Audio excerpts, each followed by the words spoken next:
ನಮಸ್ಕಾರ ಎಲ್ರಿಗೂ, ಹೇಗಿದ್ದೀರಾ? ನಾನು ನಿಮ್ಮ ಸುಜಾತ ಮಲ್ನಾಡ್. ನಾನಿವತ್ತು ಒಂದು ಪಲ್ಯದ ರೆಸಿಪಿಯನ್ನು ತೋರಿಸೋಣ ಅಂದ್ಕೊಂಡಿದ್ದೀನಿ. ಏನು ಪಲ್ಯ ಅಂತೀರಾ? ಚೀನಿಕಾಯಿ ಪಲ್ಯ. ಇದು ತುಂಬಾ ರುಚಿಯಾಗಿರುತ್ತೆ ಮತ್ತು ಬೇಗ ಮಾಡ್ಕೋಬೋದು. ಇದು ಅಕ್ಕಿ ರೊಟ್ಟಿ ಜೊತೆ ತುಂಬಾ ಒಳ್ಳೆ ಕಾಂಬಿನೇಷನ್.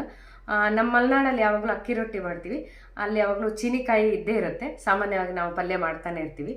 ಆ ರುಚಿನ ನಿಮಗೊಂದ್ಸಲ ತೋರಿಸೋಣ ಅಂದ್ಕೊಂಡಿದ್ದೀನಿ.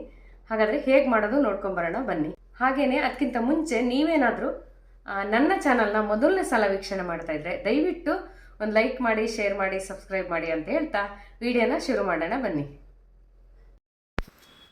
ಮೊದಲಿಗೆ ಚೀನಿಕಾಯಿನ ಹೆಚ್ಕೋಬೇಕು. ಚೀನಿಕಾಯಿ ಎಳೆದಿದ್ರೆ ಪರವಾಗಿಲ್ಲ, ಸಿಪ್ಪೆ ಸಮೇತವಾಗಿ ಹಾಗೆ ಹಾಕೊಂಡ್ರೆ ಅಡ್ಡಿ ಇಲ್ಲ. ಏನಾದರೂ ಬೆಳೆದಿದ್ದರೆ ಚೀನಿಕಾಯಿ ಸಿಪ್ಪೆ ಪೂರ್ತಿಯಾಗಿ ತೆಗೆದ್ಬಿಟ್ಟು ಆಮೇಲೆ ಈ ರೀತಿಯಾಗಿ ಸಣ್ಣ ಸಣ್ಣದಾಗಿ ಹೆಚ್ಕೊಳ್ಳಿ. ಮಲೆನಾಡು ಕಡೆ ಇದನ್ನು ಚೀನಿಕಾಯಿ ಅಂತ ಕರಿತೀವಿ. ಹಾಗೆಯೇ ಸಿಹಿ ಕುಂಬಳಕಾಯಿ ಅಂತಲೂ ಎಲ್ಲ ಕಡೆನೂ ಕರೀತಾರೆ. ಇದರ ಪಲ್ಯ ಮಾತ್ರ ಇದೆಯಲ್ಲ ಭಾರಿ ಚೆನ್ನಾಗಾಗುತ್ತೆ. ರೊಟ್ಟಿ ಜೊತೆ ಅಂತೂ ತುಂಬಾ ಚೆನ್ನಾಗಿರುತ್ತೆ. ಆಮೇಲೆ ಈ ರೀತಿಯಾಗಿ ಚಿಕ್ಕ ಚಿಕ್ಕದು ಹೆಚ್ಕೊಂಡ್ಮೇಲೆ ನಾನೀಗ ತೊಳ್ಕೊಳ್ತೀನಿ. ಅದ್ರ ಜೊತೆಗೆ ಸ್ವಲ್ಪ ಈರುಳ್ಳಿ ಬೇಕಾಗುತ್ತೆ. ನಾನಿಲ್ಲಿ 2 ಈರುಳ್ಳಿ ತೊಗೊಂಡಿದ್ದೀನಿ.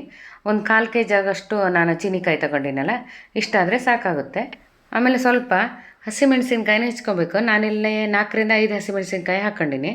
ಈ ರೀತಿ ಉದ್ದುದ್ದವಾಗಿ ಸೀಳು ಹಾಕ್ಕೊಂಡ್ರೆ ಖಾರ ಏನಾದರೂ ಜಾಸ್ತಿ ಆದರೆ ತೆಗೆದು ಬದಿಗೆ ಇಟ್ಕೋಬೋದು. ಅದಕ್ಕೆ ಇಷ್ಟೇ 4 ಪೀಸ್ ಮಾಡ್ತಾಯಿದ್ದೀನಿ ನೋಡಿ. ಇದನ್ನು ಕೂಡ ಹಸಿಮೆಣಸಿನ್ಕಾಯಿನೂ ಹೆಚ್ಚಿಟ್ಕೋಬೇಕು. ಆಮೇಲೆ 1 ಗಡ್ಡೆಯಷ್ಟು ಬೆಳ್ಳುಳ್ಳಿ ತಗೋಬೇಕು. ಬೆಳ್ಳುಳ್ಳಿ ಜಾಸ್ತಿ ಇದ್ದಷ್ಟು ರುಚಿ ಚೆನ್ನಾಗಿರುತ್ತೆ, ಅದಕ್ಕೆ ಬೆಳ್ಳುಳ್ಳಿ ಜಾಸ್ತಿ ತಗೊಳ್ತೀನಿ. ಆದರೆ ಸಿಪ್ಪೆ ಸಮೇತವಾಗಿ ನಾನು ಬಿಡಿಸಿಟ್ಕೊಂಡು ಈ ರೀತಿಯಾಗಿ ಜಜ್ಜಿಟ್ಕೋಬೇಕು. ಸಿಪ್ಪೆ ತೆಗೆದು ಹಾಕಿದರೆ ಅಷ್ಟೊಂದು ರುಚಿ ಬರಲ್ಲ, ಹಾಗಾಗಿ ಸಿಪ್ಪೆ ಸಮೇತವಾಗಿ ಹಾಕ್ಕೊಳ್ತಾ ಇದ್ದೀನಿ.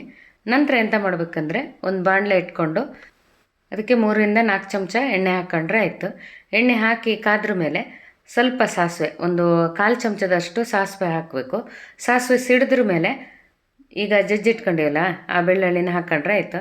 ಚೆನ್ನಾಗಿ ಬಾಡಿಸ್ಕೋಬೇಕಾಯ್ತಾ, 1-2 ನಿಮಿಷ ಬಾಡಿಸ್ಕೊಂಡ್ರೆ ಆಯಿತು. ಹೊಂಬಣ್ಣ ಬರಬೇಕು ಒಟ್ಟಿನಲ್ಲಿ. ಹೊಂಬಣ್ಣ ಬಂದರೆ ರುಚಿ ತುಂಬಾ ಚೆನ್ನಾಗಿರುತ್ತೆ.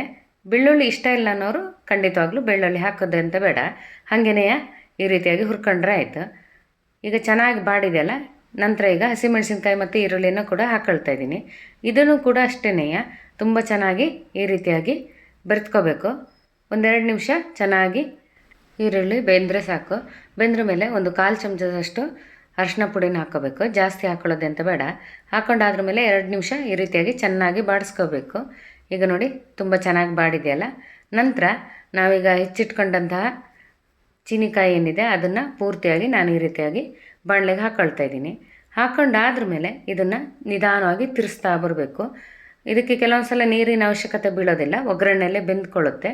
ಈ ರೀತಿಯಾಗಿ ತಿರ್ಸಾದ್ಮೇಲೆ 2 ನಿಮಿಷ ಮುಚ್ಚಳ ಮುಚ್ಚಿ ಇದನ್ನು ಬೇಯೋದಕ್ಕೆ ಬಿಡಬೇಕು. ಆನಂತರ ಸ್ವಲ್ಪ ಹೊತ್ತು ಬಿಟ್ಟಾದಮೇಲೆ ಇನ್ನೊಂದು ಸಲ ತಿರ್ಸ್ಕೋಬೇಕು, ಚೆನ್ನಾಗಿ ಬೆಂದಿದೆಯಾ ನೋಡಿಕೊಂಡು. ಆಮೇಲೆ ನೀರಿನ ಅವಶ್ಯಕತೆ ಬೇಕಂದರೆ ಮಾತ್ರ ಹಾಕೋಬೇಕು, ಇಲ್ಲಾಂದರೆ ಹಾಕೋಕ್ಕೆ ಹೋಗಬಾರ್ದು. ನೋಡಿ ಇವಾಗ ಚೆನ್ನಾಗಿ ಬೆಂದದೆ. ಇದಕ್ಕೆ ನಾನು ತೆಂಗಿನಕಾಯಿ ತುರಿನ ಹಾಕ್ಕೊಳ್ತಿದ್ದೀನಿ. ಕಾಯಿ ಇಷ್ಟಪಡಲ್ಲ ಅಂದರೆ ಪರವಾಗಿಲ್ಲ, ಆದರೆ ಕಾಯಿ ಹಾಕಿದ್ರೇ ಮಾತ್ರ ತುಂಬ ಚೆನ್ನಾಗಿ ಬರುತ್ತೆ. ಹಾಗಾಗಿ ಜಾಸ್ತಿ ಕಾಯಿ ಹಾಕ್ಕೊಂಡಿದ್ದೀನಿ ನಾನು. ಈ ರೀತಿಯಾಗಿ ಹಾಕ್ಕೊಂಡಾದ್ರ ಮೇಲೆ ಒಂದು ಸಲ ತಿರ್ಸ್ಕೊಂಡ್ರೆ ಮಲೆನಾಡಿನ ಸ್ಪೆಷಲ್ಲು ಚೀನಿಕಾಯಿ ಪಲ್ಯ ತಯಾರಾಗುತ್ತೆ. ಈ ಪಲ್ಯ ಅಕ್ಕಿ ರೊಟ್ಟಿ ಜೊತೆಗೆ ತುಂಬಾ ಚೆನ್ನಾಗಿರುತ್ತೆ. ಹಾಗಾದರೆ ನಿಮ್ಮ ಮನೆಯಲ್ಲೂ ಮಾಡ್ಕೊಳ್ತೀರಲ್ವಾ? ನೋಡಿ, ಅಕ್ಕಿ ರೊಟ್ಟಿ ಜೊತೆ ಪಲ್ಯನೂ ತಯಾರಾಗಿದೆ. ತುಂಬಾ ರುಚಿಯಾಗಿರುತ್ತೆ ಈ ಪಲ್ಯ. ಒಂದು ಸಲ ತಿಂದ್ಬಿಟ್ಟು ಹೇಗಿದೆ ಅಂತ ಹೇಳ್ತೀನಿ. ನೋಡಿ ಎಷ್ಟು ಚೆನ್ನಾಗಿ ಬಂದಿದೆಯಲ್ಲ ಅಕ್ಕಿ ರೊಟ್ಟಿ. ರುಚಿನೂ ಕೂಡ ಅಷ್ಟೇ ತುಂಬಾ ಚೆನ್ನಾಗಿರುತ್ತೆ.